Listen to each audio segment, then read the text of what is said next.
నమస్తే టిఆర్ నిజాం. నేను మీ తాళ్లపల్లి రమేష్. హైడ్రాకు సంబంధించి రంగనాథ్ గారు ఒక ఒక కార్యక్రమాన్ని శ్రీకారం చుట్టిండ్రు. ప్రతి సోమవారం నాడు వినతుల స్వీకరణ ప్రజావాణి కార్యక్రమాన్ని ఏర్పాటు చేస్తా. ఎలాంటివి ఉన్నా కూడా నాకు మీరు దరఖాస్తులు చేయండి, వినతులు చెప్పండి, నేను దీన్ని పరిష్కారం చేస్తా అని చెప్పిండు. అందులో భాగంగా ఒక వార్త ఇచ్చిండు. జూలియన్ స్వాధీనం చేసుకున్న స్థలాలలో హైడ్రా బోర్డులు ప్రతి ఫిర్యాదుపై విచారణ చేపడదాం, బాధితులకు కమిషన్ రంగనాథ్ భరోసా, ప్రజావాణి 78 ఫిర్యాదులు.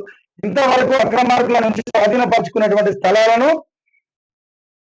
పార్కుల ప్రదేశాల్లో బోర్డులు ఏర్పాటు చేయాలని చెప్పేసి రంగనాథ్ అధికారులను ఆదేశించిండు. 2024 తర్వాత 2024 జూలై తర్వాత అనుమతులు లేకుండా నిర్మిస్తున్న నిర్మాణాలపై వెంటనే చర్యలు తీసుకోవాలని సూచించారు. సర్వే ఆఫ్ ఇండియా ఎన్ఆర్ఎస్ఎస్సి శాటిలైట్ ఇమేజ్లతో పాటు గ్రామాలకు చెందినటువంటి మ్యాప్లను పరిశీలించి ఎఫ్టిఎల్ పరిధిని నిర్ధారించాలని రంగనాథ్ చెప్పారు. అమీన్పూర్ చెరువు, దుర్గం చెరువు, మన్పుబాద్ పెద్ద చెరువు, పటాన్ చెరువు తక్షణమే పరిశీలించాలని అధికారులను ఆదేశించారు. ప్రజావాణిలో భాగంగా ఔటర్ వరకు ఉన్నటువంటి చుట్టుపక్కల ప్రాంతాలకు 78 ఫిర్యాదులను రంగనాథ్ వచ్చినాయని చెప్పి స్థానిక అధికారుల నుంచి పూర్తి వివరాలు వాస్తవానికి ఏంటంటే ఇక్కడ అనుమతులు లేకుండానే నిర్మాణాలు చేపడతానని చెప్పేసి అంటారు. నిజంగా అనుమతులు లేకుండా ఉంటే దాన్ని ఎమ్మటే కూల్చేస్తామని చెప్పేసి చెప్తా ఉన్నారు. దాని నుంచి బాధితుల నుంచి చాలా ఫిర్యాదులు వెళ్తాయి.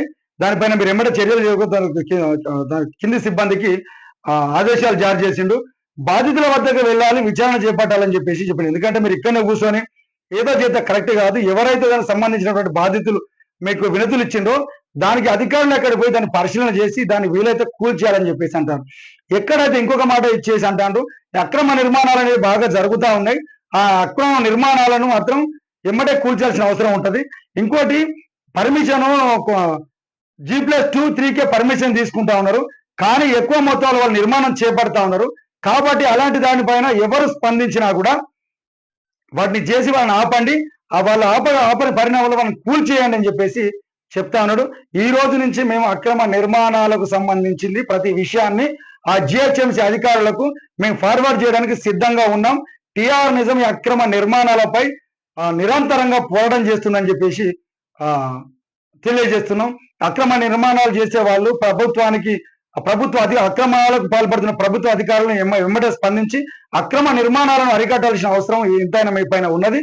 దీనిపై ఈ రోజు నుంచే హైడ్రాకు సంబంధించిన ఆఫీసర్లకు కానీ మున్సిపాలిటీ కమిషనర్కి కానీ మేమే స్వయంగా దానికి సంబంధించిన విజువల్స్ ను ప్రచారం చేయడానికి మేము సిద్ధంగా ఉన్నాం. దీనిపైన అధికారులు ఏ నిర్ణయాలు తీసుకుంటారనే దానిపైన ఛాలెంజ్ చేస్తాను. నిజంగా అక్రమ నిర్మాణాలను చేస్తే కూల్చే దమ్ము మీ పైన ఉన్నదా? ఉంటే కూల్చేయండి, లేకపోతే కాసులకు కకృతి పడేటువంటి అధికారులారా ఇప్పటికైనా లంచాలను బంద్ చేసి నిజాయితీగా పనిచేయడం అలవాటు చేసుకోండి. అక్రమ నిర్మాణాలు జరుగుతుందన్న విషయం మీకు అనుసరణలో జరుగుతుంది. కొద్దిమంది అక్రమాలకు అలవాటు పడ్డటువంటి అధికారుల వల్ల మీరే సక్రమంగా పనిచేస్తే అక్రమ నిర్మాణాలు అనేవి జరిగాయి. ఎందుకంటే మీరు చిన్న ఇల్లు నిర్మాణం చేసేటప్పుడే ఖాళీ ప్లేస్ పోయి మీరు ఫోటో తీసుకొని దాన్ని మళ్ళీ స్టార్ట్ చేసేటప్పుడు ఫోటో తీసుకోవాల్సినటువంటి గైడ్ లైన్స్ మీకు ఉన్నాయి. అదేం జరుగుతుంది అనే దానిపైన మీకు గైడ్ లైన్స్ ఉన్నాయి. ఏ విధంగా నిర్మిస్తున్నారనే గైడ్ లైన్స్ మీ పైన ఉన్నాయి. కానీ ఓన్లీ డబ్బులకే లంచాలకే అలవాటు పడ్డ కొద్ది మంది ఆఫీసర్ల వల్ల ఈ అక్రమ నిర్మాణాలన్నీ జరుగుతూ ఉన్నాయి. ఇంకోటి కొద్దిమంది పేదలు వచ్చేసి ఈ భూమి మంచిది కాదని తెలిసినప్పుడు కూడా కొంటా ఉన్నారు. కొనేటప్పుడు రిజిస్ట్రేషన్ పోయేటప్పుడు ఇంకా మీ దగ్గరికి ఆ భూమిని ఇల్లు నిర్మాణం కోసం తీసుకొచ్చినప్పుడు మీకు అది తెలుస్తుంది, ఇది కాదన్న విషయం తెలుస్తుంది. అప్పుడు మీరు ఏ విధంగా పర్మిషన్ ఇస్తా ఉన్నారు? దీనిపై మీకు దమ్ము ధైర్యం ఉంటే కంపల్సరిగా అక్రమ నిర్మాణాలపై కొరను రూపించాల్సిన అవసరం ఉంటుంది. ఈ కార్యక్రమాన్ని తీసుకున్నటువంటి రంగనాథ్ గారికి మేము మాత్రం ధన్యవాదాలు తెలియజేస్తున్నాం. మీలాంటి ఆఫీసర్లు ఉండాలి సార్. మీరు వచ్చిన కాంచి అక్రమ నిర్మాణాలని ఆగిపోతున్నాయి అని చెప్పేసి జనాలు అనుకుంటున్నారు. మీరు మాత్రం ఛాలెంజ్ చేస్తున్నారు సార్. ఇది ఈ మిగతా జిహెచ్ఎంసీ అధికారులు, అవినీతి ఆఫీసర్లు ఇప్పటికైనా జ్ఞానోదయ విషయాన్ని తెలుసుకోకపోతే మీ బండారం బయటపెట్టడానికి మేము సిద్ధంగా ఉన్నాం.